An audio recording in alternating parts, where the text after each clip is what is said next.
Alright, Shalom. Call all y'all about Shem Shah. Shalom to the left. I just got in not too long ago. I seen this video a little bit earlier before I was ready to leave. And I want to touch on some points on this video because meanwhile in the news you got them talking about restoring the nation and healing the country and all this other stuff, and God bless America. Hey man, the Most High finna wipe this place up. The Most High through with Esau. He been through with Esau, really. They just let him have their little run, just so he can show his power, show his might. I'm gonna let this video play and I'm gonna pull some precepts as the video go through. To shoot down a mock ICBM warhead out at sea. But while they say it will help the U.S. combat a possible launch from North Korea, it could also serve to increase tensions with Russia and China. RT's Rachel Blevins is joining us from the newsroom with more details on this. Rachel? Yeah, Manila, for the first time ever, a U.S. Navy guided destroyer shot down an intercontinental ballistic missile in a test that the Pentagon claims is necessary in order to enhance national security. The test was carried out in the Pacific Ocean, northeast of Hawaii, on Tuesday. In a statement, the Missile Defense Agency said they plan to use the technology as a backup to their ground-based Homeland Defense System in case of an attack targeting U.S. soil. Let's see. They trying to point out North Korea, but before I get this scripture, I'm gonna go at this one. Scripture says, "All ye that bend the bow, all ye heathens, gather round about." So it ain't gonna be one country they gotta worry about.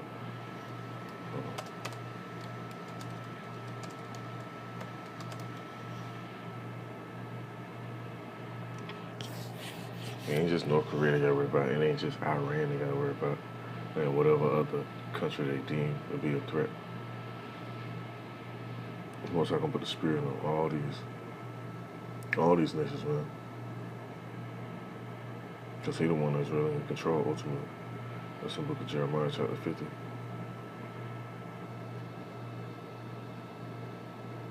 I'm gonna just read on down. I saw verse 6, and this is part of the reason why this stuff gonna happen.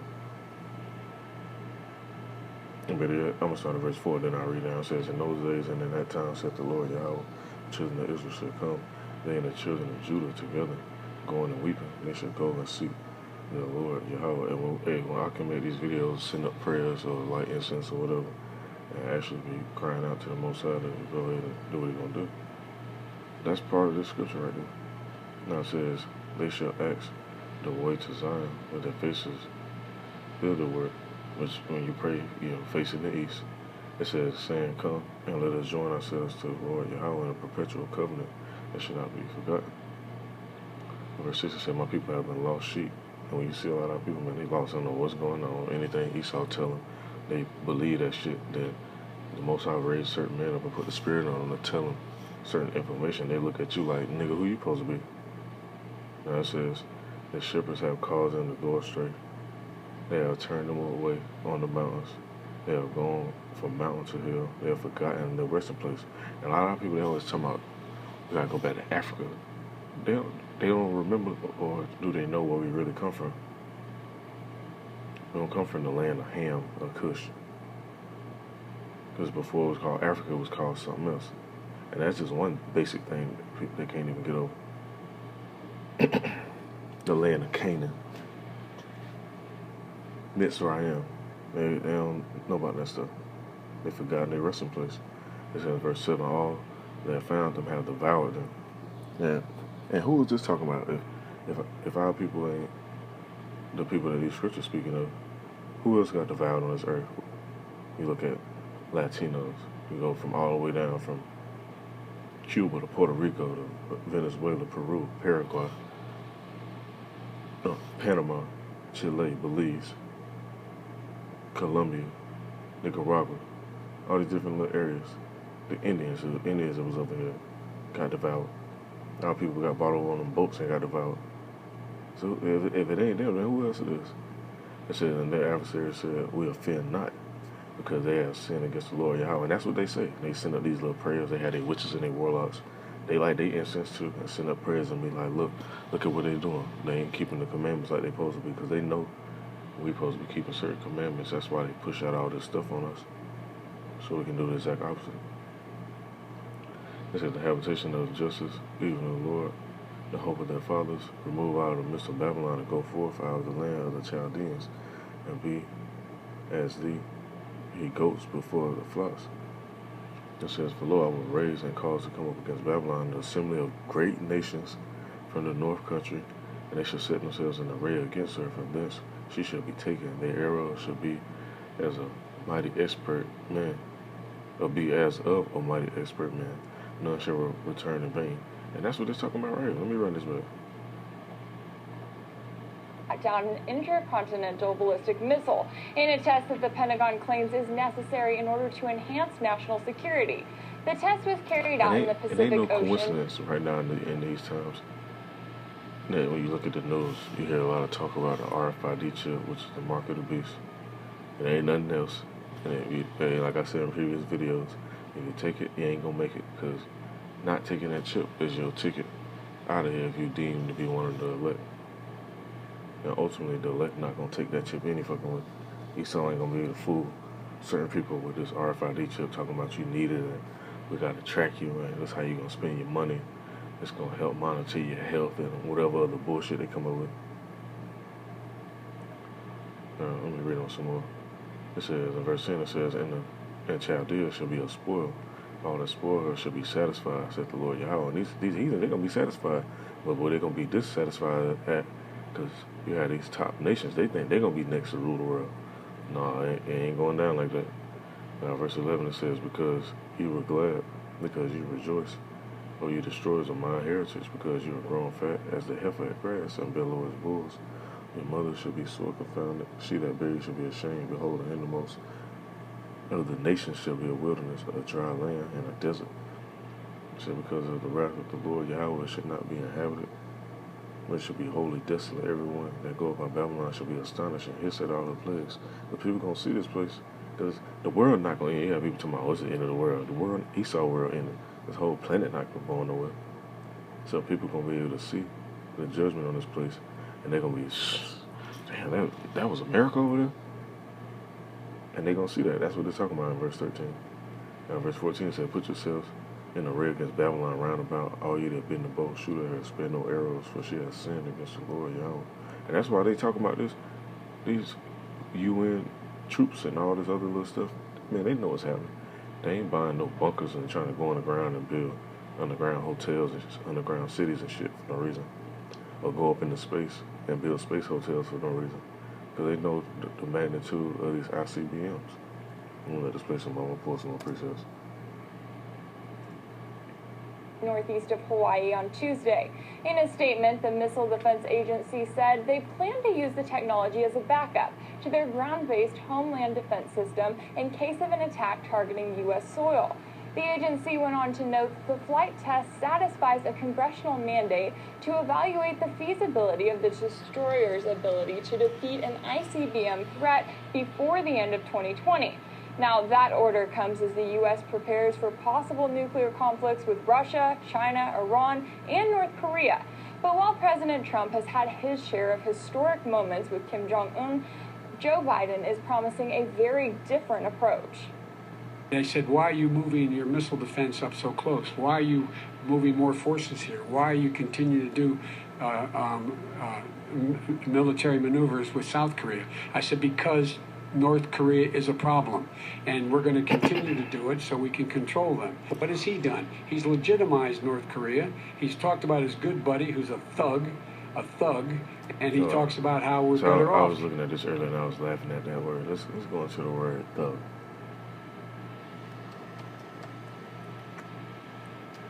Let's go into this word.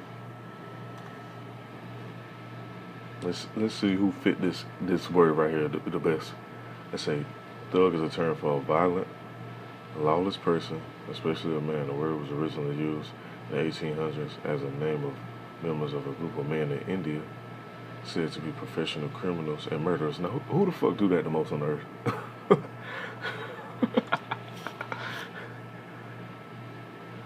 Let Esau tell everybody else a thug.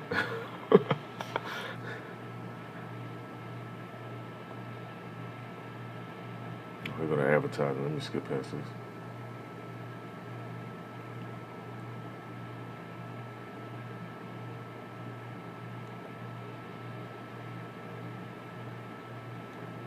I want to get some more on that word too. I know it's some more. Let me see.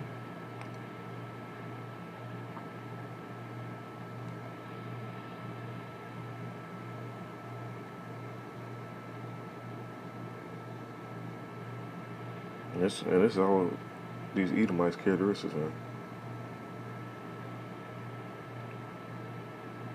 Another word for thug: hooligan, torpedo, a criminal, a hoodlum, a mug, a hood, a yegg, a robber, an assassin, a bully, and a cutthroat. Who the hell go around the earth doing all this stuff, man? That's why these nations, they gonna gang up. One thing that's gonna happen, you're gonna have one of the top nations. That's why they keep poking at Russia and these other little nations that's up under them. So, book of Ezekiel, chapter 38 and verse 7, it says, "Be thou prepared and prepare for thyself, thou and all thy company that are assembled unto thee, and be thou a guard unto them." And that's what's gonna happen. They're gonna be a guard to these nations. So anything happening to them, as you see going on over there in Azerbaijan with them and the Armenians, they're being a guard right now. So Ezekiel 38 is coming to pass as we speak.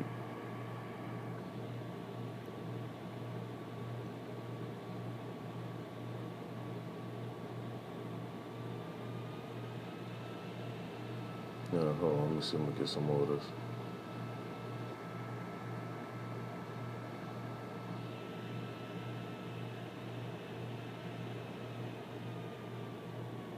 Alright, that's it on that. Let me move on to the next scripture. It's in the book of Ecclesiastes, chapter 3 and verse 8. It says, "It's a time to love, a time to hate, a time of war, and a time of peace." And this is why you're hearing all this stuff about this war talk. Ain't nothing but war going on across the city. They just don't put all of it in the news like that. But if you're diligent and you're actually paying attention to what's really going on, that's all you can see is going on. They're moving military equipment, like they're saying in this video. Let me let this play some more. U.S. could be seen as a message to China after months of the two countries increasing their military presence in the Indo-Pacific. Beijing launched 2 aircraft carrier killer missiles into the South China Sea back in August, which was seen as a warning to Washington. As for Russia, Moscow has repeatedly offered to extend its last remaining nuclear treaty with Washington after the Trump administration pulled out of the INF treaty in 2019. But after months of stalling, the U.S. has yet to secure a short-term extension, and the New START treaty is set to expire just 2 weeks after Biden is set to take office. So now it remains to be seen if Washington's latest missile test will be met with similar actions from the countries it sees as its top rivals going into 2021. Reporting in the newsroom, Rachel Blevins, RT.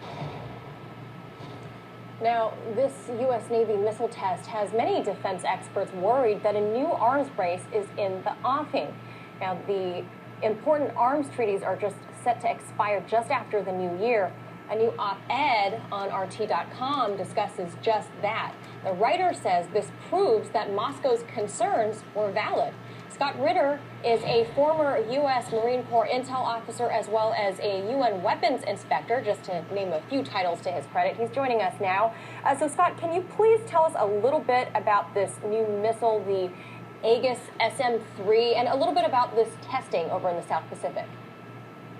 Well, sure. First of all, the SM-3 missile is a standard missile.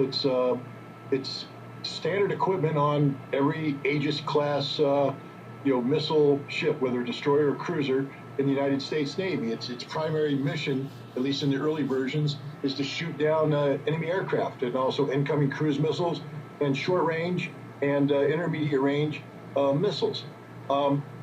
This version that was tested, the SM-3 Block 2A, however, has an intercontinental ballistic missile intercept capability. Russia has long said that, for instance, the United States has deployed 2 missile defense systems, one in Romania, one in Poland, and Russia has always claimed that this missile defense wasn't against Iran, but rather was structured to take on Russian strategic nuclear weapons. And we now know that the SM-3 Block 2A is an ICBM killer, and it will equip the Polish Aegis Ashore system. So Russia's been right all along. This is, the United States is destabilized. When Russia signed the New START treaty with Barack Obama in 2010, they said that all future arms control agreements must take into account missile defense, meaning that it's impossible for Russia to continue talking arms reductions, reducing its strategic nuclear arsenal at a time when the United States is bolstering defenses designed to shoot down Russian missiles. The United States says it's never been about Russian missiles, but now we see that. See, that's the characteristics of a thug. They go around bullying and shit, saying they ain't doing something, but the whole time they doing it. Let me get this scripture real quick. It's in the book of Isaiah, chapter 13, verse 17. It says, "Behold, I will stir up the Medes against them, which shall not regard silver as for gold. They shall not delight in it." So, no matter what they do, no type of treaty or none of that shit. Them damn Edomites over there, they some different type of Edomites. They go hard when it comes to that war shit. They got a bunch of trainees and shit in the damn military. They don't even get down like that over there. They carry themselves in a different manner. They what you would call one of the top houses of Esau. You got the low level Edomites over here.